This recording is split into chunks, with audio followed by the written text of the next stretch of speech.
Hey folks, Phil Davis, Ancestry Lands, ancestrylands.com. Yeah, we're coming for another on the road video. So I'm about to get ready to lock and load right by Drexel University in Philadelphia, Pennsylvania. Let's talk about how my morning started. You know, people hear about this, I want to say, addiction epidemic, and you know, I saw it this morning at this exact parking lot. You can see Drexel University and the overpass up there as I try to navigate people walking through here. I saw what looked like to be a person who was described as an addict, slunched over in almost I've never seen a human be able to maintain that position in 20 years of nursing. And, you know, I look around, and it was, of course, a person of color. They're doing construction right behind me in that parking lot, putting up a new building. And just seeing that person there and trying to figure out if they're okay, and them saying fine, while, I mean, literally it looks like you were doing a hamstring stretch. That's what the position was. You know, and I think about, I don't live in the city area. It takes me about 40 minutes to come into the city area. So I don't get to see this kind of this element, if you will. It's not part of my day in and day life, and it stopped me. You know, I stopped and said, "Hey, are you okay?" You know, "I'm fine," mumbling.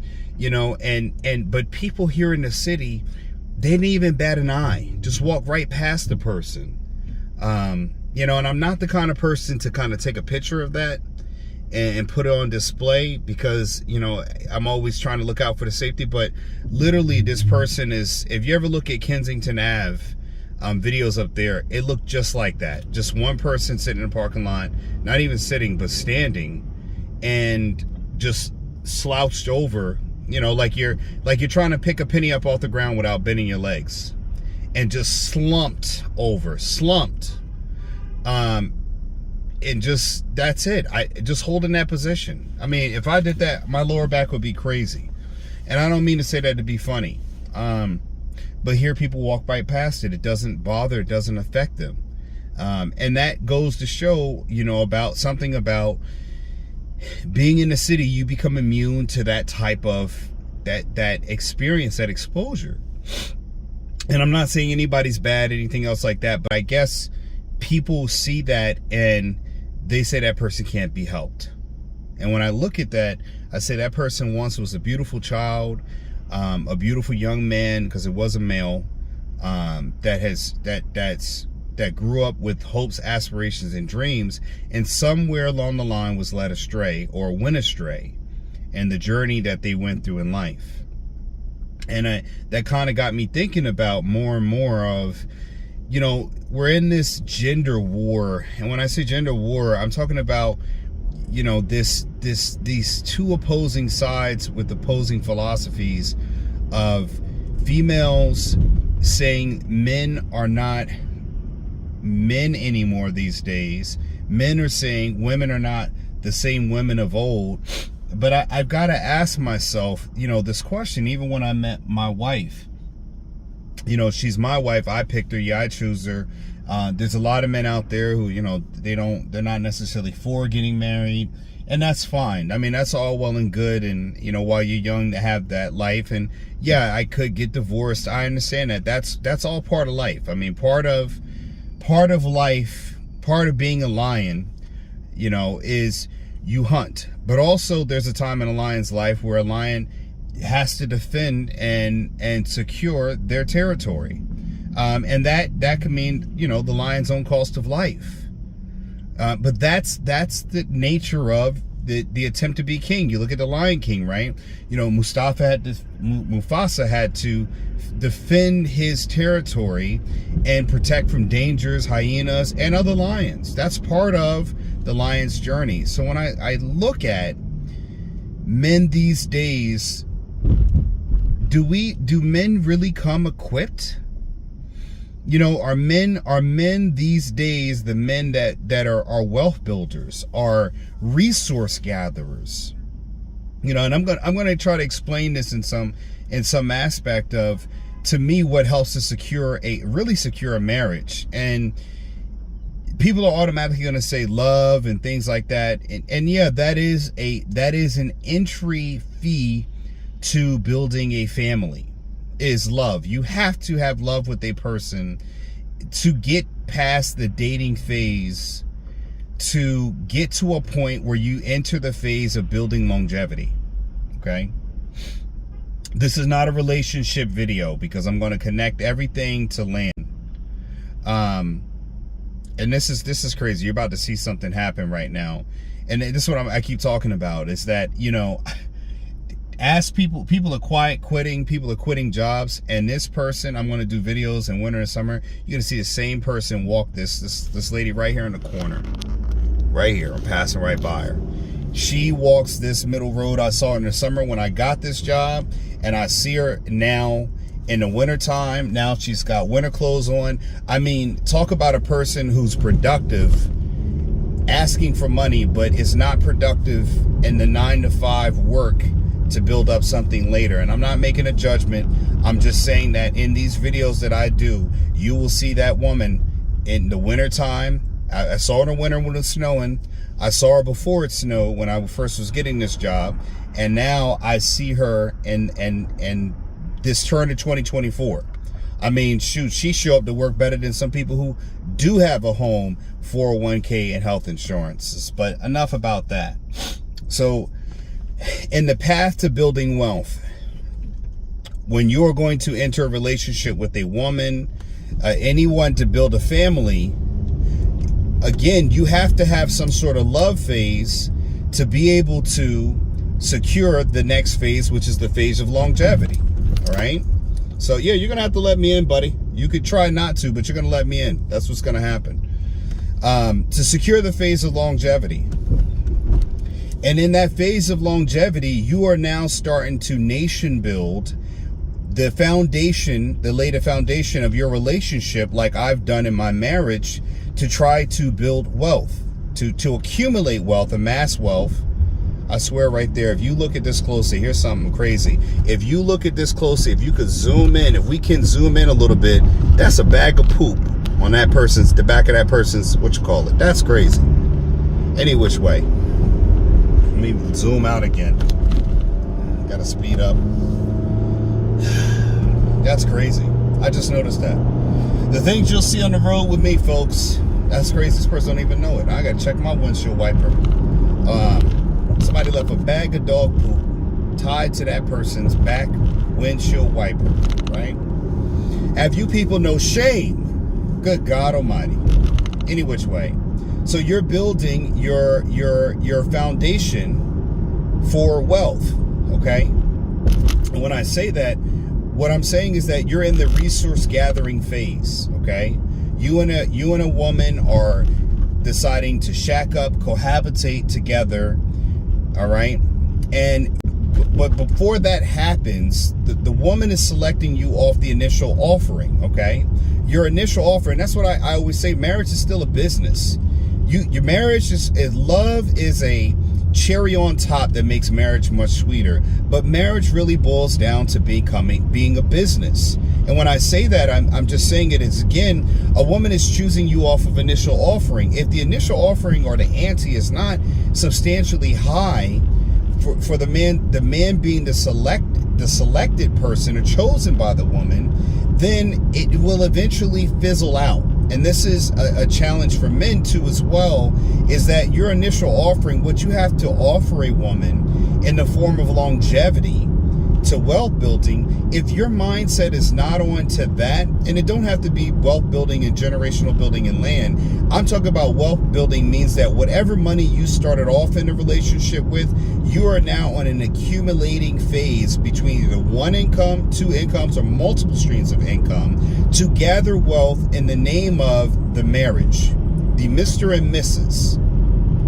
So when men do not have that wealth building mindset towards building their own nation, their nation being their marriage, and they are not selecting a woman to be that way, and a woman is not selecting a man with that in mind, then you're choosing a man with little resources to offer. And let's look at many reasons why women choose men. For looks, 6-pack abs, 6 feet tall, more than 6 inches of whatever else. But again, that is not longevity and resources. Those are just static states of being. That has nothing to do with resources. Then you see, and what's popularized in the media, not popularized amongst common middle folk, is women getting pregnant by NBA stars, because again, what I'm talking about is that they are in the resource gathering and building and laying foundations towards wealth. Most professional athletes are in one of those two stages. So even if you're not, you don't have to look at this as everything needs to be associated with Jeff Bezos' level of wealth. Wealth meaning that you're accumulating finances or long-term financial indicators or things that can build up over time. That in the form of a job with a 401k, that in the form of things like life insurance, a house, land, any forms of real estate, jewelry that amass into a sort of treasure trove for the generation or the descendants of you and your spouse. And again, that's how generation and royal families always operated in previous times. Apologies on the road bumps. As you can see, the highways in Philadelphia are not maintained despite the winter weather. But apparently this construction will go on for months. I mean, Rome, I always hate to dive off to a topic, but if you look at how long people built roads back in ancient times, they did it quicker than what we do now with more modern technology. I don't understand this middle pass here. What is taking so long? And I'm not trying to like crap on highway construction people, but I mostly don't see guys out there doing anything throughout the week. I don't see any building going on. I mean, Romans built without cranes and stuff like that. It was a lot of manual labor, and they managed to get it done much quicker than what we have right now. So any which way, back to my point is you see the mindset of people who are actually building this wealth. They're generating high levels of income, and they're gathering up assets that relate to an outcome that future generations will build off of. Royal families had that same level of resource gathering and building that led these families to be household name. Heinz, J.P. Morgan, and a slew of others that we still know and hear about today. These names are still existent within the echoes of time because these people accumulated high levels of resources and wealth. Vanderbilt's, Carnegie, and not only that, they added to that legacy by attaching philanthropic endeavors to build up the name to even be more resourceful. So when you try to translate that into a middle class income or a middle class level, again, your job is still to build and gather resources with your lioness. I try to use lions as an example of an animal.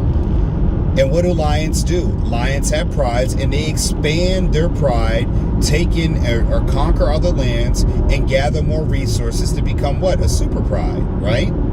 Well, the same thing needs to happen in a micro level within your own nation, that is your marriage. It's no different. And I wonder, when I look and I ask men who complain about women all the time, what is their mindset in wealth building when they enter the marriage? And I get it. I agree. Yeah, there are problems can be caught on both sides. But a lot of women have a problem with a man leading. Men have a problem with women not wanting to be led. Okay, well, now it's the chicken or the egg syndrome situation. And how does it fix? How is it fixed? How is it corrected? How is it addressed? And again, men can only fix men first before you want to change a woman. You can only change how you interact to something. Look at this right here, man. Look at this, right? Now, I could get road rage right up to here, curse this woman out because I did see it was a woman. Or I could just chill and just have a moment and say, look at this, right? But if I were to get all upset, the only thing I could change is the way I drive, right? And that happened at the right moment. This car cut in front of me. She decided the last minute she wanted to change up going here, right? But because I'm not rushing, trying to drive and speed through everything, you know, she got in front. It wasn't any cost, but sometimes things like that could be aggravating. Heck, if you were aggravated and I'm driving, then you know exactly how I feel, right? Because people are only concerned about getting to where they need to be. They don't really care about nobody else. It's not about anybody else. Oh, I can't get over. The cars are going too fast. Better spot of judgment from there. So any which way, my point in saying all of that is that simply what do lions do? They go out and build bigger prides. They go out and expand. And a lot of times when I talk to men, it's all about, let me volley back over the problems to women. And what do? Women volley back the problems over to the men. The men aren't this, the men aren't that. And again, when you got this younger generation, what about the men that led them? What were, you know, because I'm 42, so I'm old enough, which I am a father, but I'm old enough to have an influence on the younger generation. And when I do mentor young men, and I have mentored young men, a lot of times the young men, their fathers do not give them a base or a mindset, a base mindset about building a nation, their own nation, that foundation of wealth, resource gathering, and wealth building. And when I say that, is about not every kingdom in the planet was a global conquering and everything else. All right, there always existed small provinces that were governed and ruled. There were smaller nations. There still are. All right, the UN nations, United Nations, has smaller countries which still has a voice, maybe not a loud voice, but they still are acknowledged as being part of the United Nations for whatever resources they bring to the table, whether that's a proxy between them and another nation, or they are a natural border between another nation. Whatever way they're used, they're not useless. So again, if you are a guy and you make a modest income and you manage to go through life, you bought land from Ancestry Lands, you got yourself a property or two, but you came from a family that just had one house. You managed to get your house and a couple other properties, and you secured yourself a good financial retirement. You've got your house paid off by the time you clock out of here, and you managed to leave something behind, tangibles for your family, for your descendants. Hey, you did it. You had a nation that you built. But what do you got? You got a lot of people out here worried about, they're broke dating. All right, the guys they're chasing after women who are chasing after other men, trying to compete with guys who are rich in resources, rich in wealth. They have their own nation, small, big, or large. And what are they trying to do? They're trying to compete, and they do not have the tools to compete. You don't have it. You're playing basketball without a jersey, without you don't got no handle. You can't dribble. You're not ready to compete. And what do men do? Or young men, for that one. What do? They'll fake it till they make it. Now, I had a lot of family come at me about a lot of things, but I ain't never had family come at me and say, you know, they might say I think I'm something, but I think I'm something because of my hard work, which a lot of times people spit in the face of when you feel like you've accomplished something in life. They do that a lot. And that lets me know that they don't value my hard work. What they want to do is keep me humble despite the fact that I earned that. It's like you got to come in first and sit down and lower your head as if you can't be happy or even somewhat proud of the fact that that you made it, that you did something that very few could do. But at the same time, look at this guy right here. What are you going to do? You get in your lane, buddy. Get in your lane. Your lane. Get off the phone and get in your lane. You just don't get over whenever you want to, man. You got to make sure it's clear. And he's on the phone. I looked over there, man. He's on the phone talking. You know, he's got a porch. Okay, cool, man. I got it. But you still got to respect the rules of the road, man. Just respect the rules of the road, dude. So, and again, what do? They sit there and they try to compete with people who have resources. I saw a video the other day. Chris Brown was on, I forget somebody's podcast, and he was just showing up, just right there sitting with the dude. And girl's on, and she was like, Chris Brown, oh my God, I would do anything, give anything. She would just drop the draws from him in a heartbeat. And why is that? Because Chris Brown, like many other people who are popular, they understand that he has resources. Sometimes the resource alone can be your name, right? And I thought about this, right? What is more important in life, to be remembered or to be wealthy, right? Some people might say both. Some people might say, I might be remembered, whatever else. But again, we celebrate Martin Luther King Day because of Martin Luther King's legacy, not because of his wealth. There have been many a rich man on this planet, but again, their names are not remembered in time.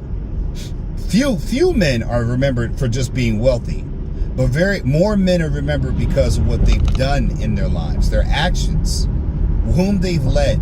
That's where men fall short on, is that we think that our lives are about getting the validation from other women, when realistically, to be acknowledged amongst other men is what validates men. And men are missing that. And they forget that with that acknowledgement from other men comes the acknowledgement from your woman. And I think what I'm trying to say is that men are not leading because they are not building. You know, and you look at it, the young kids now, they're up here doing TikTok videos trying to compete with the girls. They see a girl do a video, TikTok video, they'll do a TikTok video. You'll see them doing the same dances, same emulation. They're not creating or trend setting anymore. And why is that? Now, you might say that some of that is, partly due to, the 90s metrosexual, trying to feminize men and things like that. But again, most men are out there going to work and they're a product of their environments and not having fathers in their homes. So I ask a question there, is that outside of there, how are men going to lead if men themselves are not building? Most of the men that are leading are building something. Even the president, like him or don't like him, he's still leading because he builds. They do initiatives, they do bills, they are doing things to build upon their country, right? And we're all at one point or another, we're products of that. And so I just say is that in these relationships that we go through, we're not entering the mindset and getting a person sitting down, our women, and understand that we are in the wealth building. We are building our own nation. You got people over here, sovereignty, and all these little gimmicks, and go to the bank and get your sovereign. All this just bullshit, man. You're not building anything within the system that can last.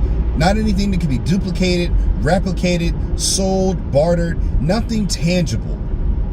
No ideals, no morals, no standards, nothing that is there. And young people, I just want to know, what do you do when the fads run out? What is your plan?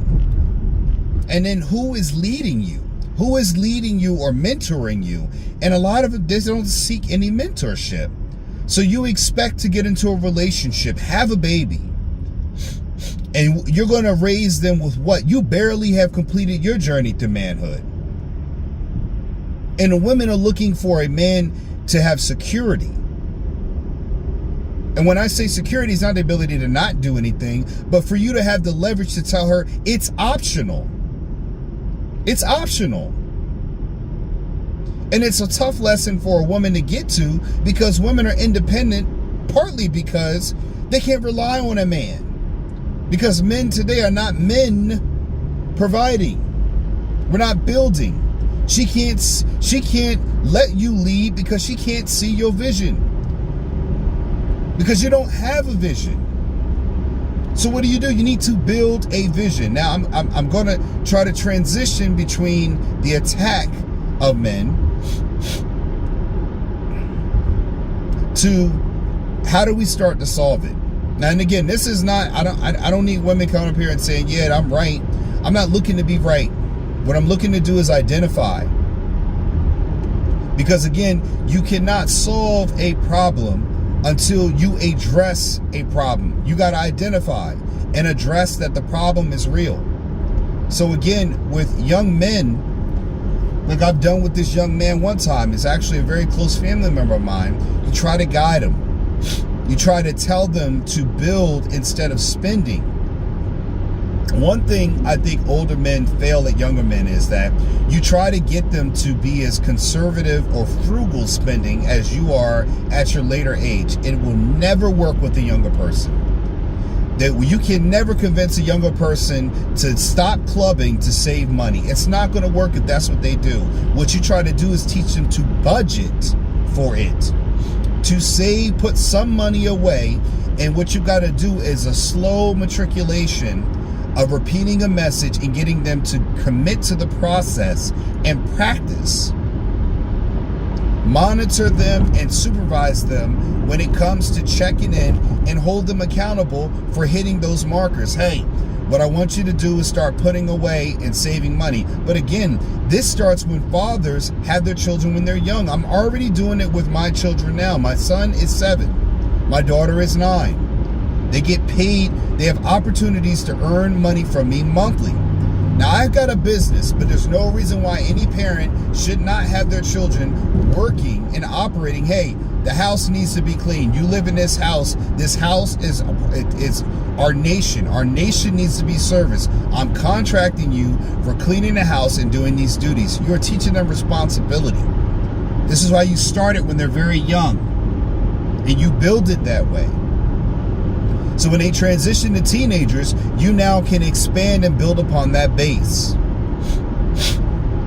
You teach them finances. You let them spend, and you observe their natural spending tendencies, because right now, the money that you give them when they're 7, 9 will let you know how they spend that money when they become 17 and 19, when they get actual money.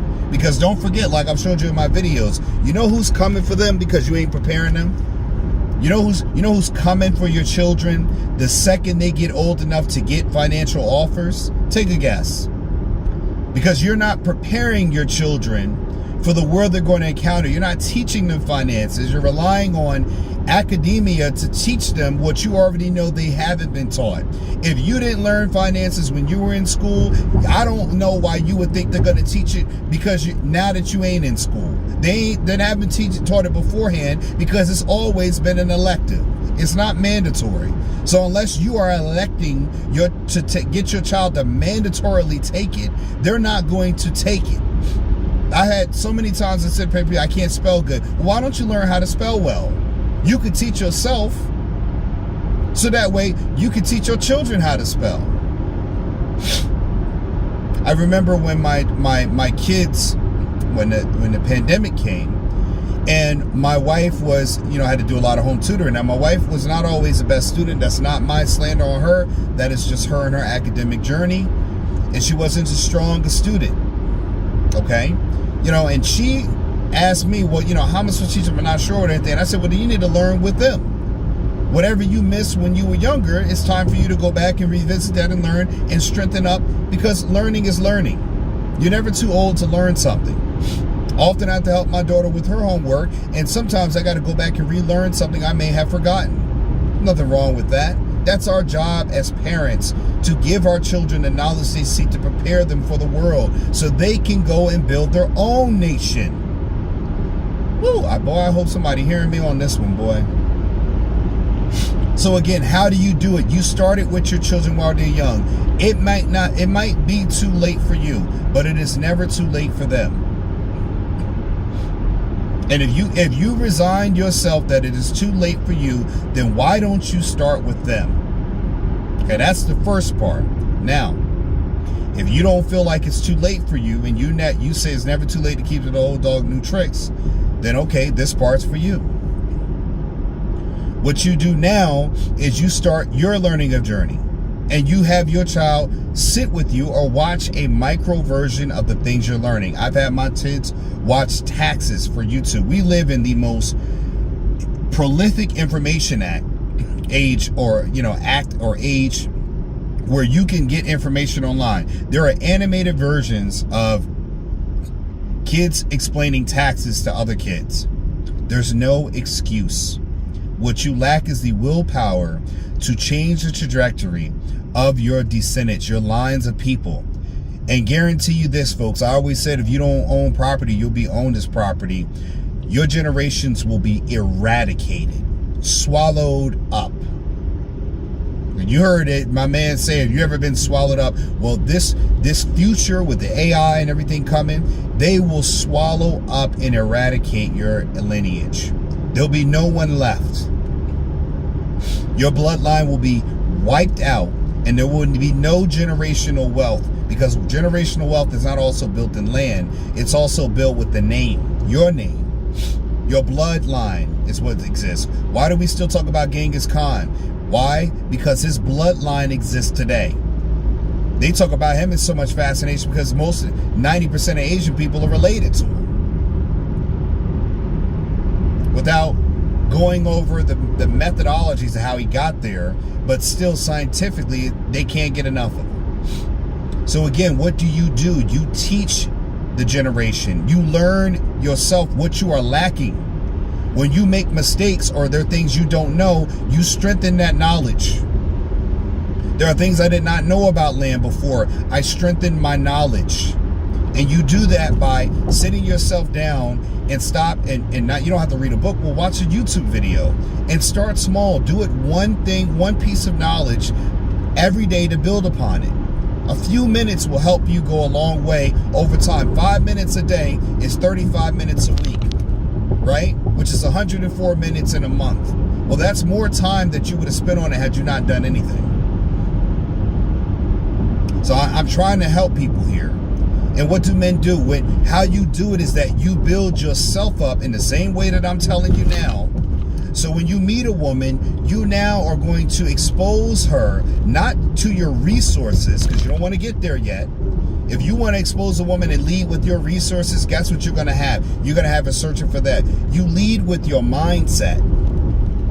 The mindset that is rich in understanding that, hey, you're meeting a man, baby, who's about building a nation. I'm building my own nation. Forget the plantation. And baby, I might have to work a 9 to 5, but what I'm doing is gathering resources to set you up, set this family up for long-term gains. I always tell my wife this: who's working on your back end of life? It's some conversations that we have, because as we get older, our mortality becomes something that we start to become very acutely aware of if we got enough sense. And that means that also, when you are giving a woman the mindset, you are now also vetting out people who have the capabilities to understand that. Which also means that women are now screening men based upon their plans to build wealth, nation building.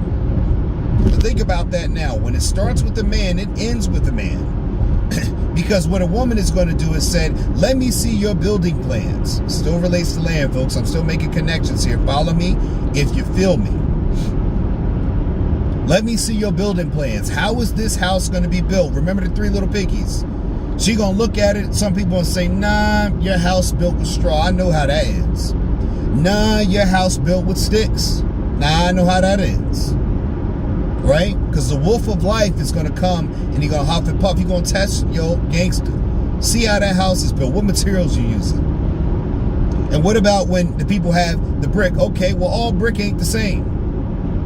It's different between brick and cement. So what are you building with? So now you're in the runnings. And now the women are now looking at people with building plans. And she's assessing. Now she's looking at to see which builder is the best builder for her to build with. So when she enters in there, she understands that the plans are to clear off the dirt, to excavate the site, to level the playing field, to start the foundation for building wealth. When you add rooms, you're adding children. But what you do is you keep building on that house. You plant fruit that keeps on growing. Those are income streams. So that's you building a garden of income streams. Ways to be self-sufficient. That's passive and residual income.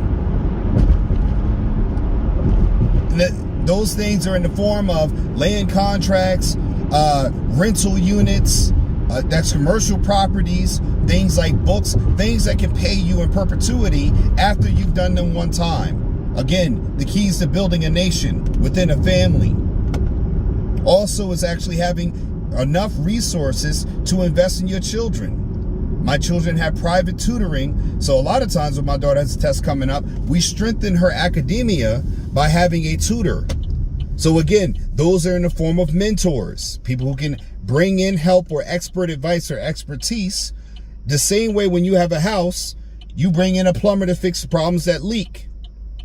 That's the same form of wealth building.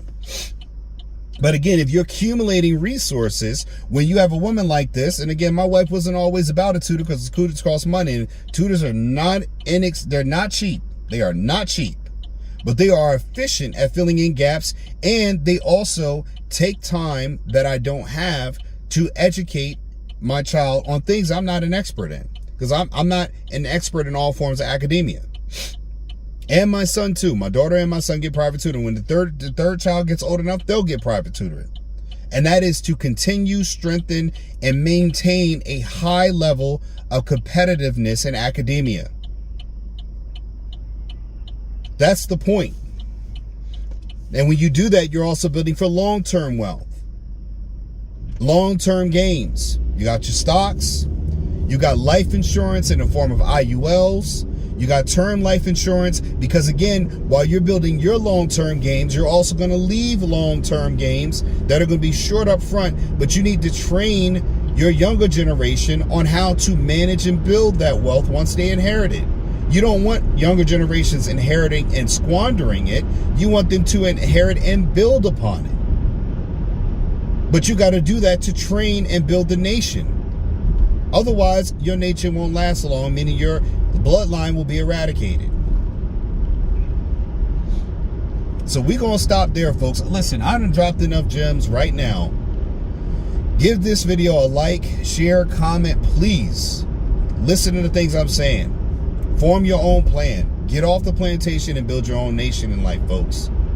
But men, sit down and start a plan. Get a mentor, someone who is where you want to be, or someone who is climbing in the same path you want to follow. Get behind them and start learning how to do. Pay them for their time. Because what you're going to learn is worth more than any money that you can pay now today. My book, Getting Dollars from Dirt, is on Amazon. It is available. Getting Dollars from Dirt, A Beginner's Guide to Vacant Land Investing. Folks, it's a key book, foundational book to help you understand how to build and own and identify properties, even if you own a home, folks. 55 pages of straight to the knowledge, no fluff, no puff. That's all it is. Straight knowledge building. Easy read. My orthopedic surgeon read the book, said it's an easy read, Phil. Easy read. And he's a doctor. I'm humbled that a doctor would even take the time to read my book. But an easy read. That's the best thing I say to a person who's a reader. Any which way, folks. Phil Davis. Always love to give you this video. Ancestry Lands. Like, share, subscribe. We got more videos in this. I like doing this because a lot of times it allows me to empty out my thoughts. Things I'm thinking about in the daytime. Knowledge I come to bring to you. All right? And again, if anything, if no one gets anything from this, my children will get this. So say, this is what Dad was always talking about. These are the generational, this knowledge that I'm leaving here long after I'm gone, so long as YouTube is around. But I could be gone today and these videos will still be here for my children to watch when they're of age, to be able to watch the videos. And let alone understand the things that I've been trying to teach them. So again, you need to build your own nation. Forget the plantation. Phil Davis, Ancestry Lands. Like, share, subscribe, folks. Talk to you later. Peace. I'm out. Are you curious about the secrets behind those who have made fortunes through vacant land investments? Look no further. We have the perfect solution just for you. Introducing Getting Dollars from Dirt, A Beginner's Guide to Vacant Land Investing. This extraordinary book serves as your ultimate resource if you aspire to make a significant impact in the real estate market. Inside, you will uncover time-tested strategies and expert tips that will effortlessly guide you through the realm of vacant land investing, regardless of your experience level. Bid farewell to perplexing terminology and overwhelming information overload. This book has been meticulously crafted to offer practical steps that will kickstart your journey toward financial independence. Discover the art of recognizing the most lucrative vacant land opportunities. Getting Dollars from Dirt leaves no stone unturned. You will acquire the confidence and knowledge necessary to make shrewd investment decisions. Secure your copy of Getting Dollars from Dirt today and embark on your path to wealth. Click the link in the description below to order your copy now. Don't delay another moment. Begin constructing your fortune today.